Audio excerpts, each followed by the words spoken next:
В района на нашето селце в северна Гърция, Офринио, има няколко фабрики за преработването на зехтин. Тази е най-близката до нас. Така пристигат маслините тук, така се съхраняват до преработката.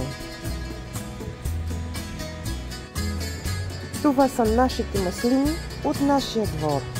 175 кг. Брани са на ръка в точната си зрялост, като се подбират само здрави, неувредени маслини, за да се получи качествен зехтин. Как точно става производството на зехтин? Първо се изсипват ето тук.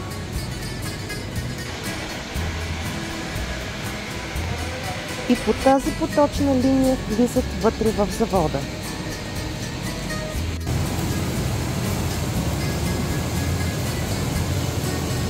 Измиват се обилно и качествено с вода.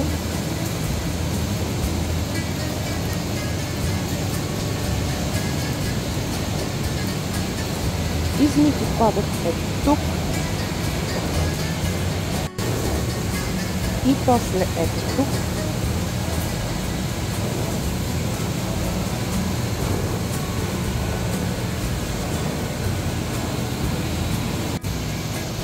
След това се мелят ето тук, като целите маслини, плод и постилка се мелят заедно на каша. Пресоват се. Получената смес паста се разбърква бавно около 20-30 минути. Това позволява на малките маслинени частици да се съединят с по-големите. Изтича смес от масло и вода, центрофугира, за да се раздели маслото от водата и твърдите частици. И ето го готовия зехтин. Новият зехтин винаги е по-мътен, с времето се избистря. Да погледнем дали всичко е наред. След това се прецежда и отрира веднъж. Втори път. От нашите 175 кг излезаха 24 литра зехтин. И накрая се налива. След обработката задължително се почиства,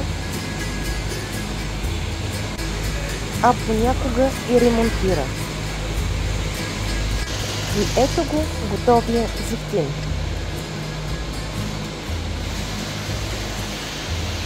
Та и аз някъде тук.